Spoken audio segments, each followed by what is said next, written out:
We are here. My name is Dave Rabior. I'm here with my friend Frank Alcini, who's a certified public accountant. If you want to tell a little bit about your business and who you are and what you do, that would be very helpful.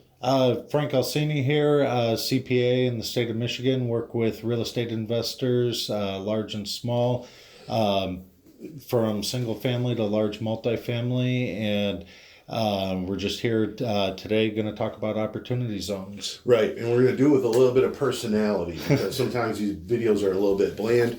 I am known as a investor-friendly real estate agent. I'm also an investor, buying and flipping between 20 and 30 properties a year. I also sell well over 100 units in real estate each year. My team sells 1,100. So with the growth and the gentrification that's coming in the city of Detroit and the Michigan market in general, a lot of money is coming in from outside of the state of Michigan, more so I would say than in the state of Michigan at this point.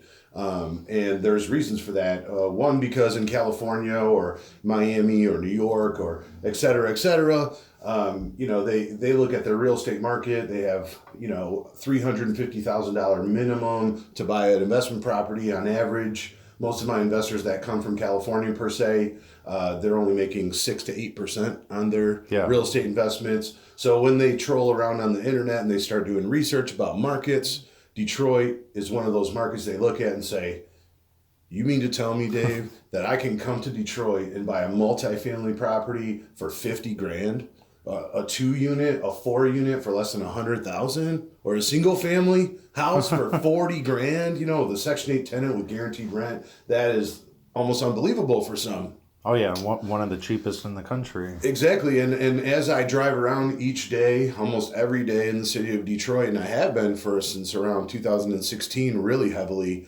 I noticed that there were pockets of the city that were like tremendously growing, like at a clip. Like I couldn't understand, why would someone come into this area and put so much money into a multifamily like the North End area, which was wiped out. It was just wiped out for the longest time. And then, on the east side over by Connor and Warren, these areas notoriously have been not very good for a long time. But all of a sudden, there's all this growth going on, all this money coming in. I'm getting all these phone calls, people looking at houses in areas like Pingree Park and Island View. These places didn't even have names. Yeah. And all of a sudden they have names, a lot of the commercial growth also. Commercial growth. And then enter legalized marijuana, recreational state licensing facilities, and all of these different things that come into play. Now I'm having conversations with these international investors, and they're like, hey, I want to come and dump my money into this area. What is going on there? And what is my opportunity? And at first, I wasn't really educated on the opportunity zone or what the benefits were. I had no talking points at all. So there was a big fund that came to me that I won't mention their name, but they said, hey, we're here from Miami. We're putting $100 million into the Detroit market, and we're an opportunity fund. And I said, what is an opportunity fund?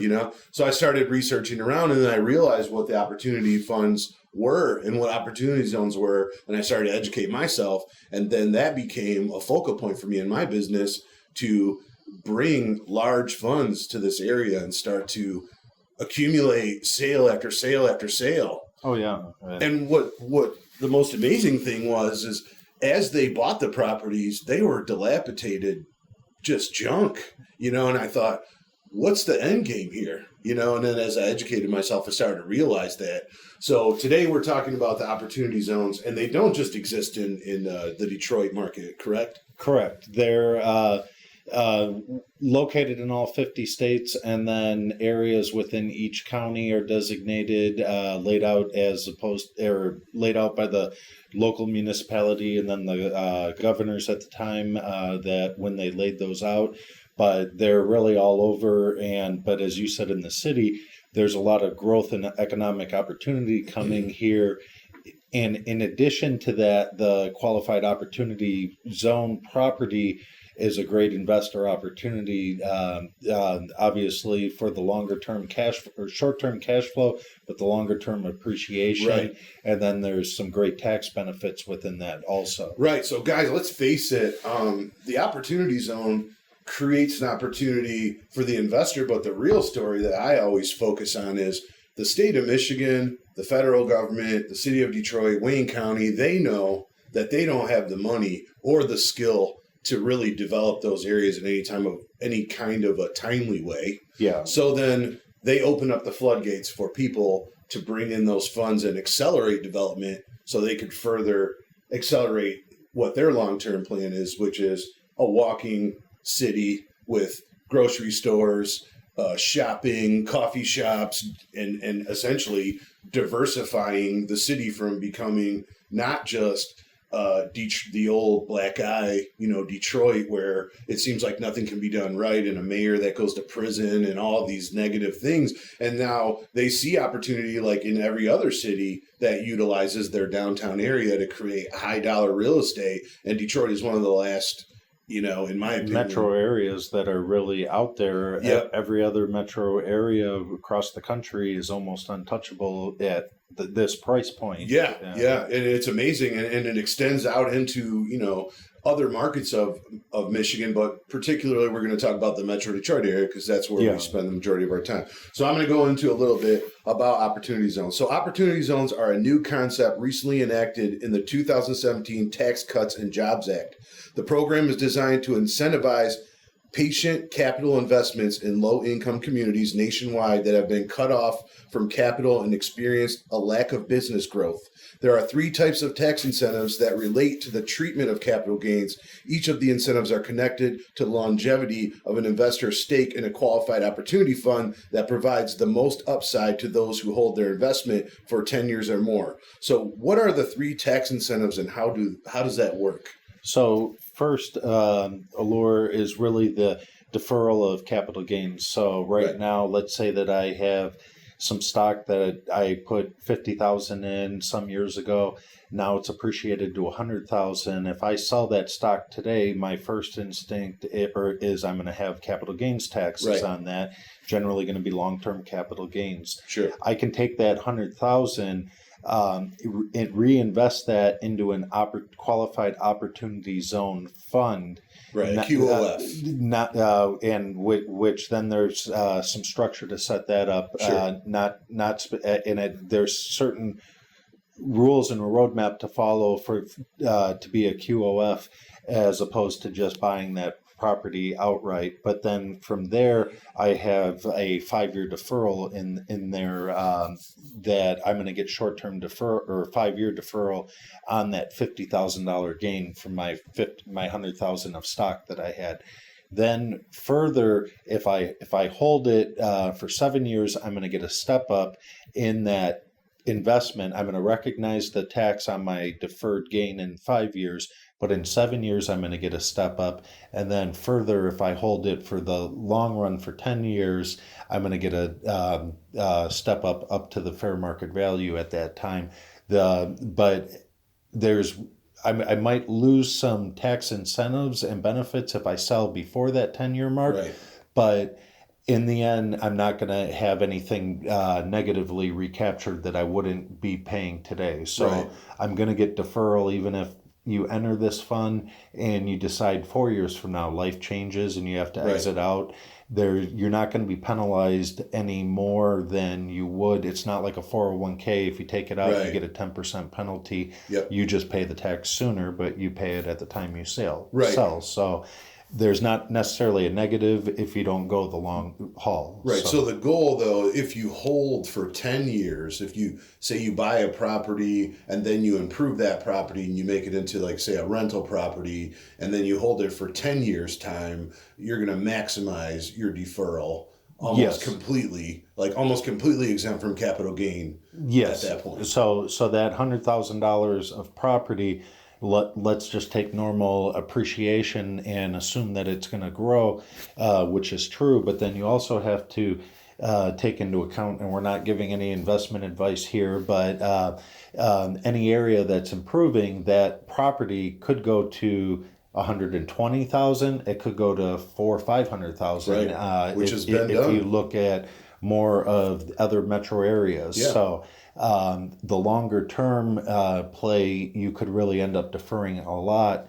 of dollars in that and get that step up at Right. that point. So- Particularly in the Detroit market. I mean, there's been houses I've bought for $15,000 5 years ago that I've sold for $150,000, like in recent history. oh yeah, I've recently bought houses for $40,000 and never touched them and sold them for $70,000. But that's a flip. Right. Yeah. So you're getting killed on that flip, and you're going in and out of the money or whatever. But in a long-term sense, when a buy and hold investor commits long-term to receiving passive income as well as growing in equity at such a fast clip, I mean, this is a tremendous opportunity, would you say? yes. And really, that case you said you multiplied by 10 times appreciation there. Right. So you never really know where that 100,000 will grow to and get a step Yeah, up. So. exactly. So you never know in the end game, like what you're going to get killed for if you don't invest into something like this. Yeah. It seems like if you're going to put your money long term into a 401k or a Roth IRA or something like that, it makes sense that you would treat real estate long term the same way, where you put money in and you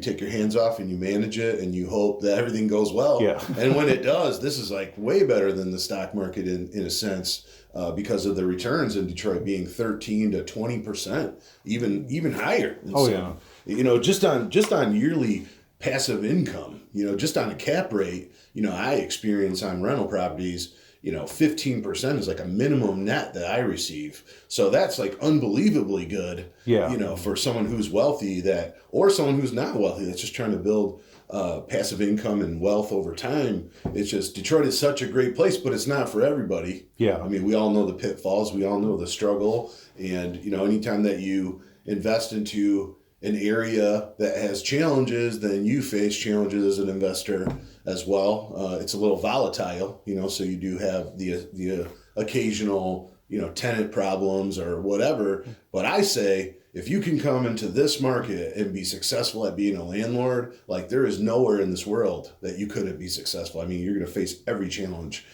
So really, if I'm out of town and have some money in to invest, I probably should fly in, take Dave out to lunch Sure. one day, Yeah. and sit down with him. And it isn't necessary. It's also having that contact that has the boots on the ground to Sure, be able to. sure. So as you Yep. said, not for everybody, that's true, but also having the good connections and Yeah. dealing with a real estate professional that's familiar with the area. What I'll leave it at, and then we'll move on to the next talking point, is my business.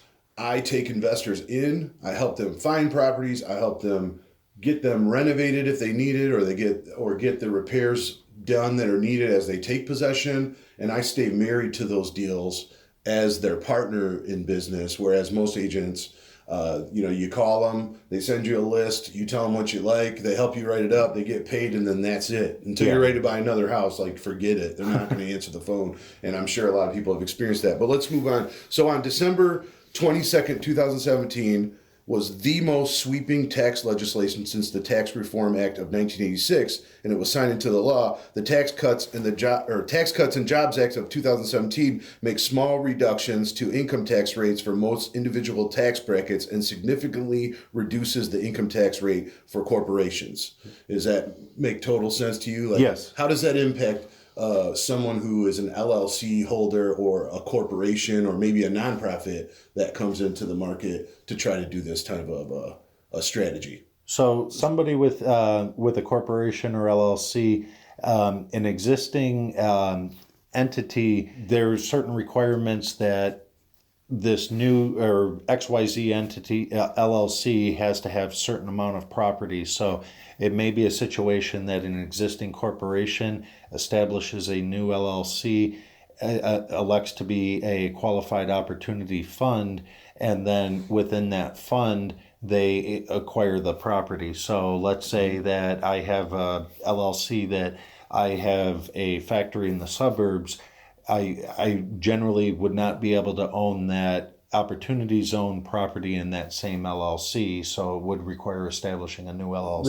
Right, for that specific Yes, goal. but then really at a high level, back to the Tax Act, there was sweeping tax reductions and in the overall rates at that time. along with opportunities such as this opportunity zone. Sure. And the IRS actually didn't have the final regulations until just last year. And so it took them almost 3 years to figure out all Right. the rules themselves. And so right now we're still navigating through everything, but it's a great investment opportunity. So that leads me to the next question. Whereas people continue to beat this presidential drum, with the elections and all that stuff, like, will this particular strategy continue, or is it possible it could fizzle out under a new president and a new regime? Or is it something that you think will stay? Like, do you think anyone in this current administration will change the tax code and affect this in any way? Or do you believe that will go on for a period of time? So from a standpoint, it could always be eliminated. I don't see that if we establish one today or tomorrow, then a year from now, there will be an administration change to go back retroactively and eliminate it. I could see that it could be not renewed or extended or just eliminated at some point. With a change in administration and tax changes, that's always up in the air. For example, a 401k could be eliminated tomorrow. So, but I don't think that they would go back and retroactively. So if you invested in this today, while it's still an opportunity out there, but I don't really see that they would go 5 years from now, make the change that your tax deferral, by the way, we're not going to give you the step up and all the rules that we had in place. So the point is, eat your steak now, enjoy it, and let's not worry about, castle crumbling, right? So basically, opportunity zones are an economic development tool that allows people to invest in distressed areas in the United States. There's many different areas. We're only going to capture the MSHDA opportunity zones that showcase a very good portion of the Detroit and Metro Detroit area. There's a lot of nice pockets. And then as well, up into even to the UP, there are some that you can buy in. But I actually had a client up in the Thumb area of Michigan. For those of you that aren't familiar with Michigan, we always refer to it as the hand. It looks like a mitten, but he stumbled on that his property was in an opportunity zone that he purchased, and we're setting it up that way. Right. When someone's from Michigan, when they talk and they point at where they live like this. So I actually have a cottage in Port Austin. In the tip of the thumb. So yeah, I'm familiar with some of those areas. And before the opportunity zone, I remember there was, in the city of Detroit, neighborhood empowerment zones. Yeah. And there was a lot of tax deferral and things like that back in like the 2000s, at that time. I met a developer that built a huge condo complex in Detroit down by the St. Jean Boat Launch. And then he built multi-million-dollar houses. And at that time, I thought, who the hell is going to buy these? Like, who's going to, like, there's nowhere for you to grocery shop. There's nowhere for you to go to school. Like, why would someone live here? And I didn't get it. Yeah. And then I started to research, like, the long-term situation was like, well, if you did have money and the majority of the people that were buying there were people that were of the age of, let's say, 55 or better. And so, they wanted to downsize into something, and they thought that was a long-term win for them, I guess. And the person who built everything, it was a huge win for him long-term. So anyway. And as you said, pockets, there's beautiful pockets down in there and really doing your research, because these zones. And on one side, if you have a great deal, still buy it. But these zones are street by street and other sides of the street. So really being able to map that out, as you said, that the MSHDA map that lays out where that's at. We kind of have that up here in the background, which I'll try to. And you and I could be neighbors across the street, but your property is and mine isn't. Yeah, and I've seen that. So. I've had investors want to buy on the same street that they've owned other properties, and it didn't fall into the opportunity zone, and it sucks. But you got to take your opportunity as you get it, and you're only going to get so many. So if you focus on the areas you got, you have what you have, and you have to make the best of it. And some areas are accelerated now at this point, where you're paying a little bit more, but all of the dirt's been swept. Yeah. All of the crap that was going on is kind of starting to fizzle, and now you're getting in at a little bit higher of a price. But we're talking long term, like let's just say in neighborhoods in Detroit, like Morningside, right? Yeah. Like Morningside, I don't believe is in the. It looks like it might be in the opportunity zone right now. I think some parts are. Yeah. So when you look at Jefferson Chalmers as an area down in here in the Jefferson Chalmers area in 2009, 2010, I mean, you could buy a house down there for $5,000. It was not uncommon to do. And if you bought a turnkey house, it was only 20, 25,000. And I'm selling them down there for 180, 225, 130. So the people that bought back then, it was like, you know, but they didn't know about the opportunity zone, so they're not exempt from all of the tax implications that go along with it. But you're still making $100,000 in equity, so you can't say you screwed the pooch on that, you know. And, and a lot of those areas, see, for instance, right here, this street right here, as you can see, this street goes down one line. One side isn't, one side is, and that's what we were referring to. Yeah. So you got to wonder who made that decision. You know, like, why did that happen? But you know what? You can spend your whole day and night trying to figure out why people do what they do and never come to the conclusion. So the opportunities are for investors, entrepreneurs, community leaders, developers, builders, to make certain areas of Michigan better places to live, work, and thrive. And, you know, just kind of break down for us, like, how does an opportunity zone work if you're someone who has, you've never even done this before? You know, you're an investor. Let's say you got $100,000 in your retirement account. You got equity in your house. You got money in the bank. And that guy comes to you and says, hey, Frank, I want to invest in real estate. My friend told me about this opportunity zone. Yeah. Like, how could I do that? And what would be beneficial for me? How do I get started? Like, how do you have that initial conversation? So generally, you're going to, I guess, figure out what your long-term plan is, whether it's single-family, multifamily, commercial, industrial, all of those types of properties qualify. Then understanding there's some particular rules as far as buying rehabbed property or property that needs to be rehabbed.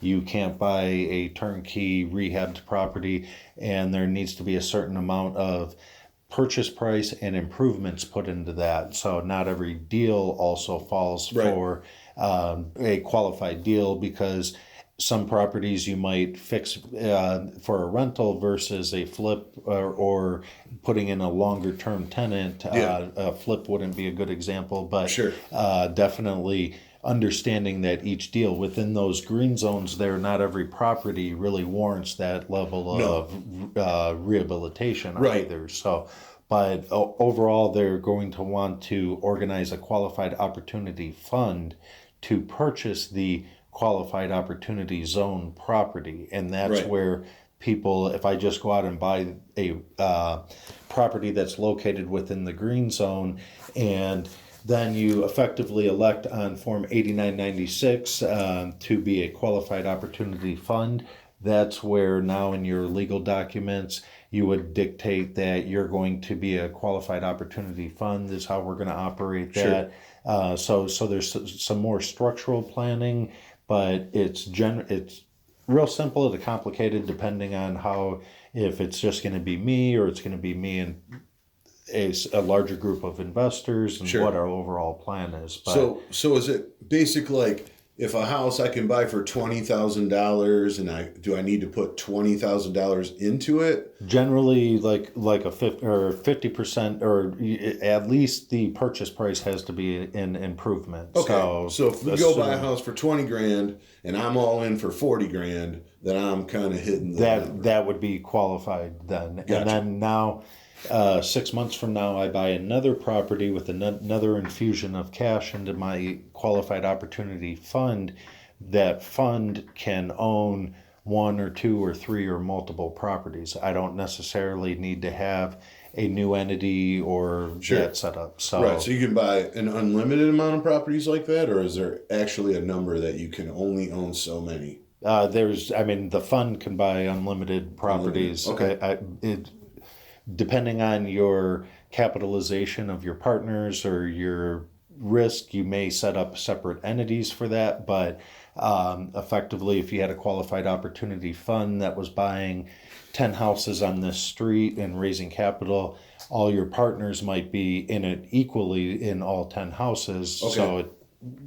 But overall, one entity would make things simpler and easier to manage. Okay, so can I take money from my 401k, my Roth IRA? Do I have to roll money out of like stock investments? Like, where do I get this money to roll into a qualified opportunity fund? Where does that come from? So on the front end, if somebody has non-qualified accounts, meaning Roth or 401k, they can invest in a qualified opportunity zone and recognize the gain and defer that with the gain deferral. Sure.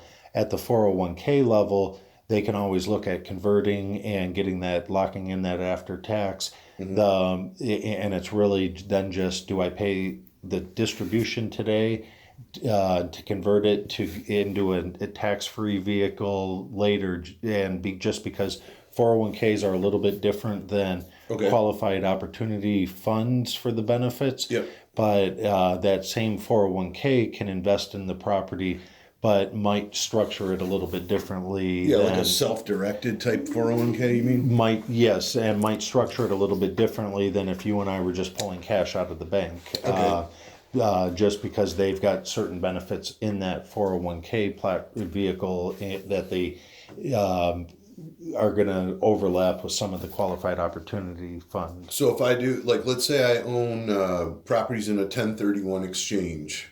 Can I do a 1031 exchange and then go into an opportunity fund? Yes. Okay. So then your deferral, depending on the level of deferral that you've had, if you've done a cash out refi in the past, it might be something to walk through how that's structured, but Sure. You can roll that into your new deal and then potentially pay the tax in 5 years from now and then get that long-term step up. And if I have, let's say I have $100,000 in the bank, just in the bank, and it's not doing anything, can I take that money and buy properties in a qualified opportunity fund? Absolutely. Okay. What money's like excluded from that? Is there anything you can't buy with, like, monetarily and make it be a qualified fund? Is there any exclusionary type money?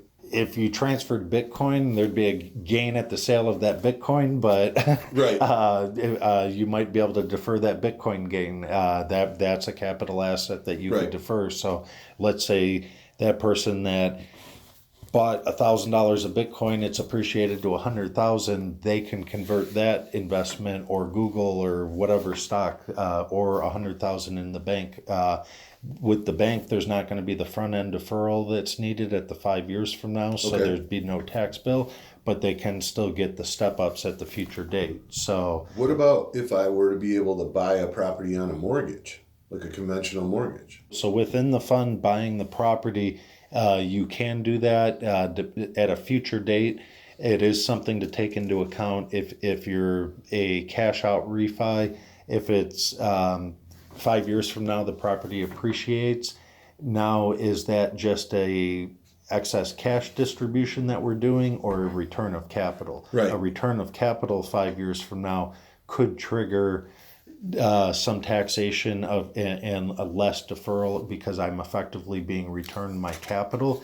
If it's a distribution of cash proceeds that I borrowed from the bank, generally that would be outside of that return of capital. So I'm hearing two things. One, you can pretty much work out a way to create a QOF with any money that you pretty much have. Yes. But you need to be able to do that by speaking to a professional. You don't just go down to your local tax preparer at Blank Tax that does your tax returns and say, hey, I want to jump into this and you're going to be my guy. Like, you need a certified CPA that knows what they're doing before you even start doing this. And be able to plan for it, because worst case, if you sell early or you have to finance and it triggers some tax, life happens and you have to go that route. But understanding that consequence of that and really what your long-term plan is, because I always tell clients, especially new clients, today, right here, we're sitting here in the month of March of 2021.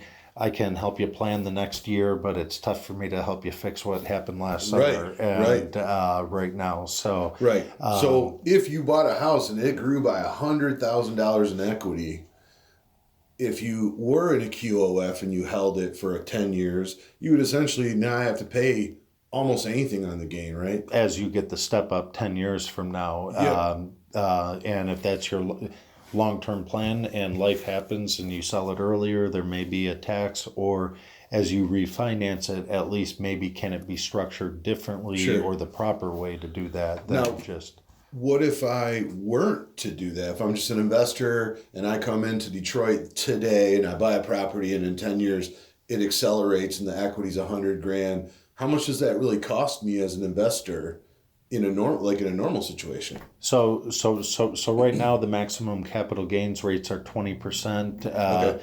That could always change in the future. It could go up or down. So really couldn't measure it, but roughly if you had $100,000 gain, that would be 20,000 9 years from now, or 10 years from now when you sell it. Because I just went in and wanted to buy it as Frank and skip all the paperwork and the steps and maybe some front end planning. 10 years from now, Frank sells that property, has $100,000 gain. Based on current rates, it would be about a $20,000 cost that, as opposed to maybe seeing if that property is still located in the green zone. For those of you that can see the map, the qualified opportunity zone area, I might have set that same property up in a qualified opportunity fund and have that deferral 10 years from now. So if you've already owned a property and you've already done kind of the same thing that you would have needed to do before you actually found out about a qualified opportunity fund, is there a way that you could roll pre-existing investments that you've kind of achieved that with and take it and put it in there, or is it just you have to start from the very beginning to do? So if it was a transaction in 2020, it may be able to be done. If it's a property you bought in 2016 pre-enactment or in 2018 and forms have been filed, there's not necessarily relief depending on how it was structured. Okay. But if it was something that nothing's been filed yet for 2020, depending on how the entity was structured, there may be some resolution to that. Right. So you can sneak that in there if you're lucky sometimes. Not sneak it in there. I mean, we might just fix the paperwork. Right, exactly. Yeah, we'll just do it's not filed yet, so it never was real if it wasn't filed. So, but for instance, and depending if you have investors and how you structure that, sometimes the larger your investor pool, the larger your partners that you have to make the deal work with them. Right. So what's the current tax rate, like the current tax structure for a flipper? Like if you're a flipper and you're doing flips and you're in and out of them every 90 days, like say you buy a house for $40,000 and you sell it for $80,000 in 90 days, how much does a flipper pay on that gain? So I guess I would ask what's a flipper, but if it's the husband and wife that have W-2 jobs, they buy one property, they buy a property, they hire it all out, they have someone who improved it, they were going to rent it, and then they ended up selling that property for whatever reason. That might be a short-term capital gain transaction to them, but then they're generally only going to get the expenses related to that property, not necessarily because they didn't really have a real estate business. But that more full-time flipper is really an active, ordinary activity. Sure. And like me, and runs into what's called the Schedule C or the 1120S or partnership, and that's all going to be taxed at ordinary income plus potentially subject to self-employment. Right. So what is that? 25%? 15% for self-employment, and then depending on level of activity, it could be 15 to 38% for income tax on top of it. Okay. So it's like 30%. Yeah, as averaged and depending on number of transactions. Right. But yeah, that's it's good money, but it's the worst tax situation. Right. Yeah. Yeah. I know that from personal experience. So I'm always looking for a way to get that number down in my business. But I want people to understand, like if you want to get into real estate and you want to start flipping houses and you're watching HGTV and you think like, oh, I'm going to go and buy a house and put $100,000 in it. I'm going to make $100,000 a flip. I'm going to make so much money. It's going to be so great. You just got to know that at the end of the year and quarterly after you get it going, every 3 months it's going to hurt when you write a check. And for your estimates. Can you deal with contractors? Yeah, can you deal? Yeah, all that. And honestly, talking about flipping, if somebody's going to get into that, I would say network and expand your network, because over my career, I've had the husband and wife that bought 2 rentals. They were effectively a tired landlord because they dealt with every retail contractor. Yeah. And it was the most miserable times of their marriage. I built a And- whole career around flipping houses, and we have 30 guys that work for us, and they all have problems, and they don't show up on time. Yeah. Or they do, but they have all kinds of problems in their life, or the work looks like crap, or they take your money and run off, or they just don't do what they say. And if you're used to it, you're Yeah. able to deal with it. If it's your dream home, or you saw HGTV and my wife and I were going to have a fun time, and that's not exactly how it goes. That's not how it works. I'll tell you from experience. What I look at this thing is like like poker, like Texas Hold'em.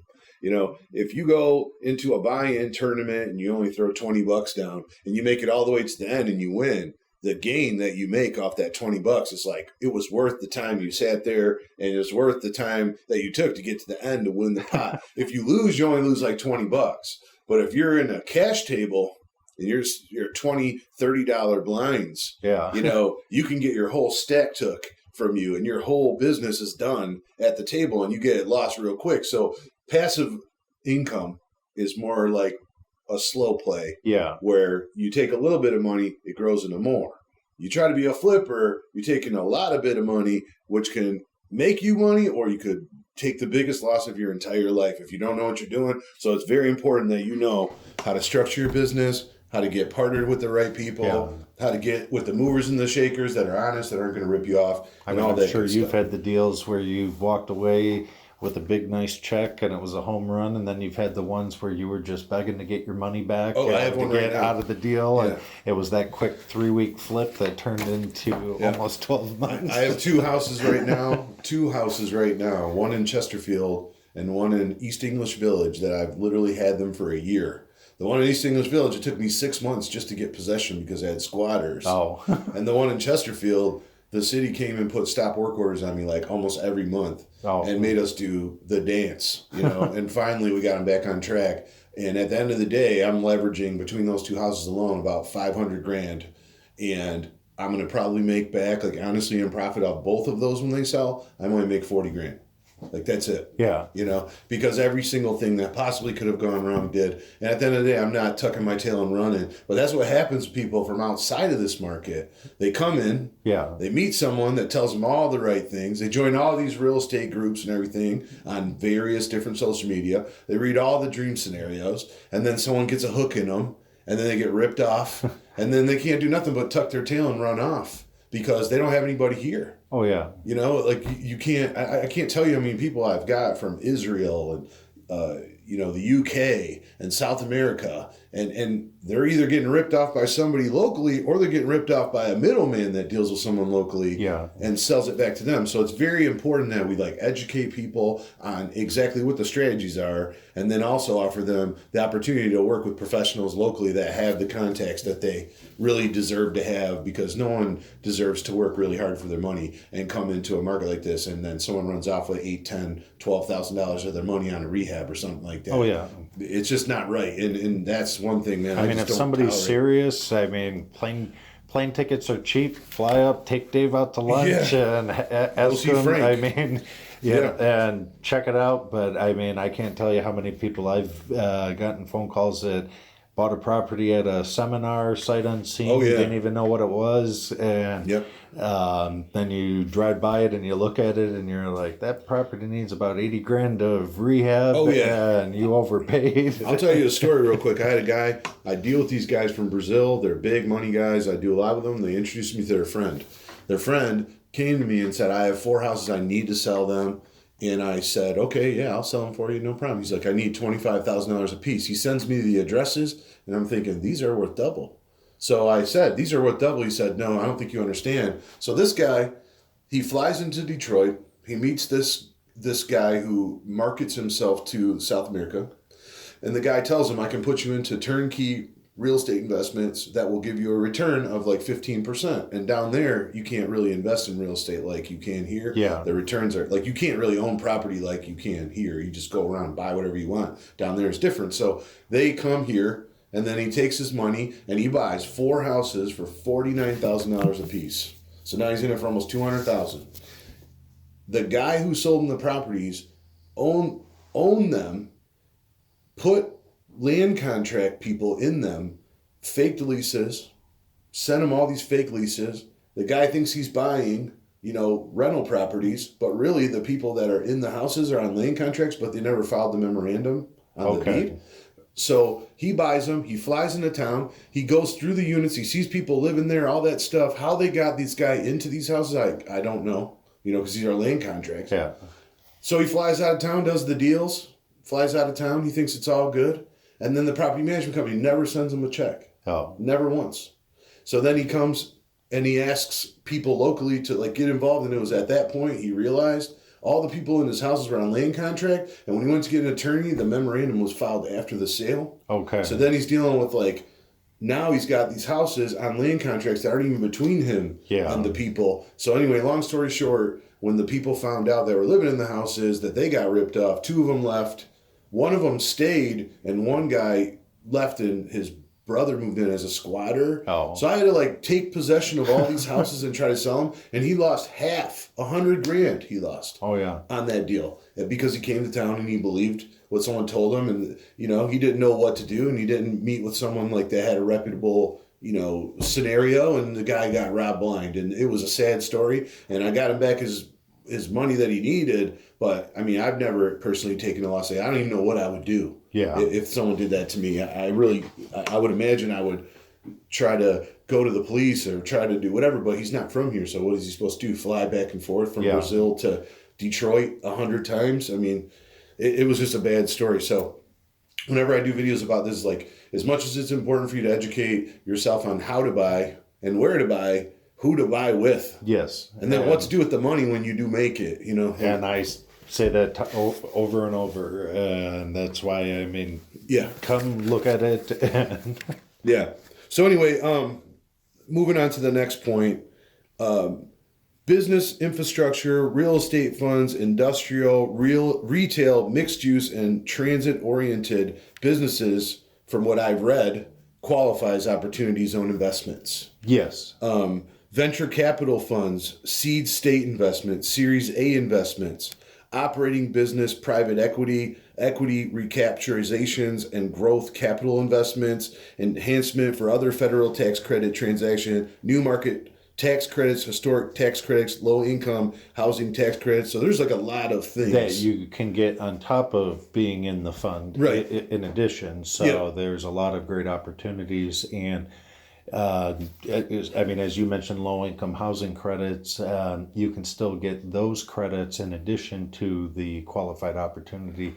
And right now, that's where the big, as you said, the private equity and that are organizing and looking for these opportunities. So some of that is driving up the market on some of these properties that a $15,000 property in full rehab might be worth 20 or 25 to somebody else. So that is causing that. But on the other side, as we speak of these, if you buy on the other side of the street, though, my neighbor's going to improve the value of my property. I may not get that benefit, Right. but still come to Detroit and look. And if you're building that opportunity zone property, you're going to improve my value, and we Right. both clean up the neighborhood and People say, improve it. how do I find these houses? Like, where do you get them? Well, I'll tell you from experience. When I go in a neighborhood and buy a house, a lot of times the neighbors come over. What are you doing? Oh, I'm improving the house. I'm going to make the value of your house go up. You know, while we're here, you need your gutter put back up, whatever. And then usually one of them, or sometimes all of them, say, how much would you pay me for my house? You know, and I'm like, 20, 30 grand, whatever. They're like, you'd pay me $30,000 for my house? Yeah. You know, they think it's worth $5,000 because they bought it at the tax sale, or they got it for $1,000 back in 2010 when you couldn't even give a house away, or some people got them for $1. You know, and so I buy a lot of those properties, and for myself as well as my investors, for like a song, and also apartment buildings. Like, there's so many beat up, abandoned apartment buildings that like you could renovate for $150,000 or $200,000 that, like, when done, could realistically be worth $1 million. Like, $35,000 a door is not really a stretch of the imagination to get in this market. And some of these are 40, 50 unit like buildings. When you drive down Meringue, you know, there's a whole side of the road. They're all abandoned with boards. Like, and the whole shell of the building is still solid. Yeah, I mean, it just needs a full renovation, and that's really where that fund will have that repair value in there and renovating that, and that value add play to their, I mean, investors. It might even be the situation. I'm organizing a fund. Dave's a doctor and going to invest in my fund, and then my fund is going to go renovate that apartment building. Sure. I mean, I have investors that to allocate $1 million to buy and renovate an asset like that is just a grain of sand. Oh, yeah. It's nothing. I mean, these guys got millions and millions of dollars that they've raised. That was the last thing I really wanted to talk about, is if you wanted to start like an actual fund, like a buying fund, like a hedge fund, as I guess you would call, where you get other people to invest into a fund so that you could go and then use those monies to purchase properties and opportunities on, like some of my clients do. Like, how does that work? How do you set something like that up? Because I know there's a lot of people who are doctors and lawyers and professionals and stockbrokers that watch these videos. Yeah. They're like, you know, I could get $5,000. I could get $5 million together with me and my buddies, no problem, and come in there. Like, how do I do that? Yeah. So first off, we're not offering securities advice. Don't sue us. This is a general nature. Disclaimer. But really, as you raise money, definitely. If Dave and I have been friends for years, he's a doctor, and I'm going to organize a fund. We might just form an LLC, elect to be a taxed as a partnership and a qualified opportunity fund, and then have our operating agreement spelled out. I always encourage operating agreement. That's going to say who does what the time frame is. And especially with real estate, it's not a liquid deal that you call me up next week, you want to buy a car, and that I'm obligated to cash you out. So again, that spells out that order of liquidation and what our plan is. But if you're going to start raising money, really working that out with an attorney, depending on the level. If I'm just knocking on doctors' doors, raising money, now I'm offering securities, and that's a whole different realm. And we don't want anyone to run afoul of any securities violations. But as you said, with the guys in South America, there was probably securities violations in the guy that was doing that. But then again, if there's a relationship and there's different formalities depending on if it was me and my parents or me and my family circle, but how big we go. But always definitely reach out. I work with clients and can guide them. I don't do any of that, but always working with an attorney too. And depending how big, as you said, if someone wants a fund, really a securities attorney, Sure. or if it's just you and I, maybe a real estate attorney that's going to understand that. But once you start getting into the outside of that friends and family, you're really getting into that securities realm. Yeah, there's a lot of liability there. Yeah. But at the end of the day, if you're looking to purchase property, you come talk to me. I'll put you on that. If you want to look for how to structure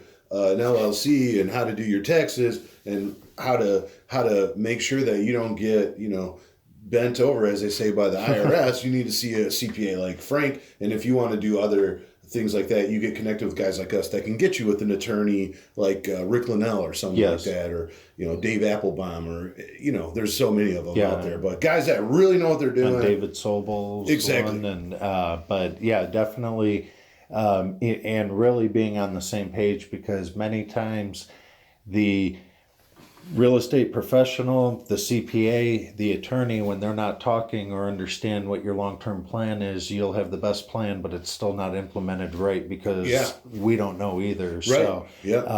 all the attorneys you mentioned, I've worked with all them, and really just getting on the same page and as a client, able to offer what's best for them. All right. So is there anybody that does not is there anyone I'm missing that might be able to do this, like churches or religious people that gather money, or certain entities? Is there anyone that's excluded from creating an opportunity fund?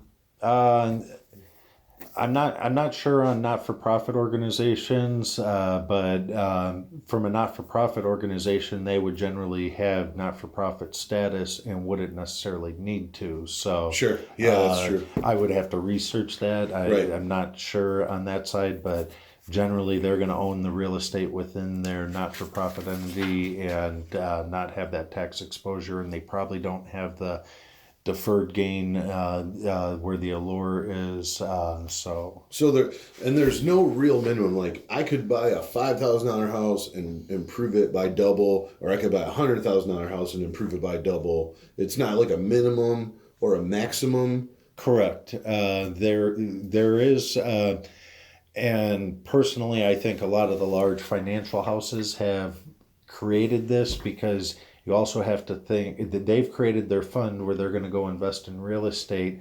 They used to manage it. Let's say I'm that financial company. I have $1 million of your Google stock. Mm-hmm. You go to sell it because you want to get into real estate, and you want to go call Dave. You're going to take that $1 million out of my bank. If I start an opportunity fund that I can offer the securities, and they have the proper structure, but now you, doctor, can give me the $1 million in my real estate fund. I can still charge fees on that. Yeah, right. So, yeah, that's true. So I think they have a much larger structure, but you can set up one on a $5,000 house, and your documentation of your fund is going to be different and not as elaborate and sophisticated as the bank has, but it doesn't need to be. Right. And if it's just my $5,000, I don't need that same agreement because I don't have any partners. All right. So one more question, and I think we'll kind of go to roll the credits here.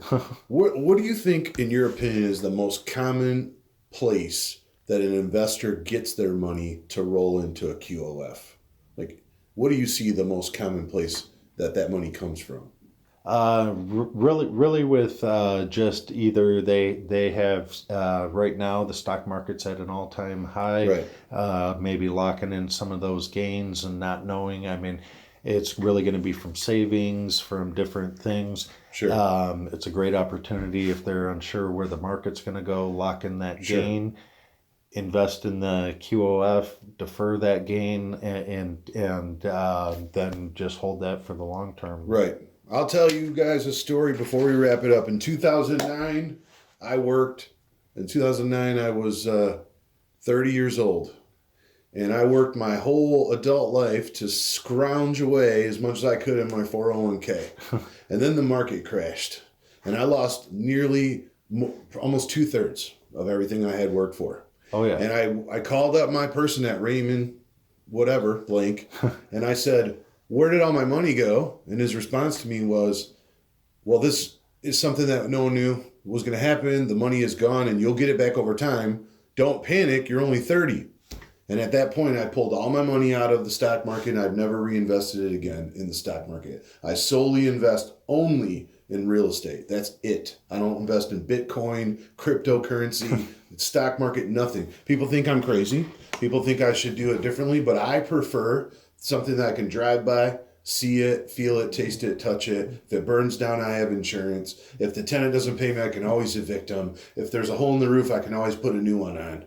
And I know that that thing is going to be there forever unless it burns down, in which I get paid anyway. If the neighborhood goes to crap, whatever, I'll still own it. But the greatest thing that I've learned, and what all these people, whether you're new or you're not, I bought houses and there's not a single house I own that's worth less than what I paid for it. Yeah. I'm talking I've tripled and doubled and up by a third, whatever it is. I've always made money on both the passive income and my actual NOI. And I've always made money on the equity in the back end. And I've built a tremendous amount of wealth by doing that over time. And I think that people, if this qualified opportunity fund, the opportunity zone, seems like it's a little bit accelerated for you, you don't have to feel obligated to do it. We're just creating another scenario in which we're educating investors on certain ways to do business that we believe long-term will benefit you. And that's our goal, me as a realtor, an investor, and Frank's as a CPA, is to always give you guys the type of advice that we believe will benefit you in the long term. So, and I think you had a great point about the real estate. That's what you understand and are comfortable with. And that's, I have people ask stocks, real estate, Bitcoin, whatever. Biggest thing you have to understand in investment, and as we've mentioned, we brought some examples of people that invested in things that they heard at seminars or whatever.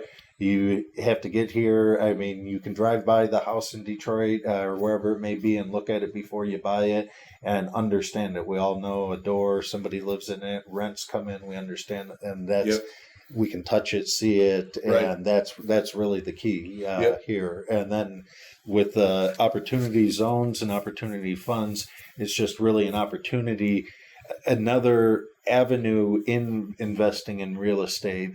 Somebody could buy in the zone and forget everything we've said because they just don't want to bother with it. It's just another knife in the drawer. That's fine, but at least explore it. It's the same way. Can you go buy the property cash, or can you go leverage it and buy more with debt? Right. Yeah, you don't really realize how hungry you can be until you're standing in front of a buffet, and I believe that real estate is the buffet. Yep. You come in with a small appetite, and then they take you into like the old country buffet. You know, like, where do I start? You know, like where do I start and how do I stop myself? And that's what I think most investors that I work with, I experience. I see them come in very passive. They get a few things under their belt, and then all of a sudden their eyeballs are bigger than their stomach, and then we got to slow them down. Hey, you know, you're getting ahead of yourself now. You're over leveraging. You're making critical mistakes that can cost you in the long run. And I think that is the most genuine trait that I try to offer to people is like, I don't need your money. Like, I really don't need you to make this sale right now that makes me $1,000 or $1,500, you know, but if it's smart and educated and I know it's a good one, I'll be glad to make the money to put you into something I know, but I also will be the first one to, you know, blow the whistle and say, no way, you know, this house is garbage. You're not making money. The neighborhood doesn't work for it, you know, or you're over leveraged. You shouldn't buy anything right now, whatever the case may be. I literally sat down today and talked to a lady who's an oncologist, and she was like, look, I can save up $30,000 to $40,000 every like 3 months. And I'm like, even though you're a doctor and you make a ton of money, you don't know anything. So let's start small and let's buy a little bit higher than like the normal guy who comes like, give me $30,000 houses, because that's a recipe for disaster for people that don't know what they're doing. You know, you're getting into the wolf game then. Like, let's get a little conservative. We'll buy into something you don't have to do any work. Maybe they got a Section 8 tenant in there. Maybe they had a long-term cash-paying tenant, whatever. Let's get you into something like that. Put it on cruise control a little bit, and then we can start talking about the hot rod. When you're rehabbing it, when do you put the furnace in? The $30,000 one, you're going to put the furnace in at a different time than you do. The second that the tenant moves their stuff in is when the furnace is going in versus, So anyway, if you want more information about the opportunity zones and things like that, you can go to miopportunityzones.com. Another one where you can see this map that essentially you can type in an address at the top left corner and it will put the property in the box. If it's in a shaded green box, then it's in the opportunity zone. That website is miopportunityzones.com/toolkit/mapping tools. You can see that when you go onto the site, you'll see the links that you can click. My info, my name is Dave Rabier again from the Monzo Group, Keller Williams. You can reach me at davebuysproperty@gmail.com, and my direct phone number is 313-451-0448. Frank, you want to give them your info? Frank Alcini, CPA. My direct number is 586-805-1040. All right, so thank you guys for watching. We're going to bust this video up probably into shorter segments so you can, catch them in your car or catch them while you're on the treadmill or whatever, walking the dog. So if you have any questions, I'm going to put this up on my YouTube channel. I'm probably going to give it to Frank. He's going to do a few things that he does to promote his brand. And if you have questions, be sure to reach out to us, whether it be on YouTube or a Facebook comment or a direct text message. My phone is always on from 8 a.m. to 10 p.m. every day of the week.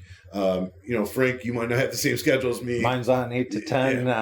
No one's calling me after 10 except my family. Yeah, exactly. Yeah, the only people that call me after 10 are people I don't really want to talk to. So don't be one of those people. If it's a Friday or Saturday, don't call me at 9. You're not at the closing table. Right. I can talk to you on Monday. Right, exactly. Nothing we can accomplish on the weekend we can't do for you on Monday. So reach out to us. We really appreciate you guys watching this video, and I hope it was informative. And if you have any questions, we'll be sure to jump into another video to kind of cover all that. Thank you guys, and you have a great day, and we'll see you soon on the next one.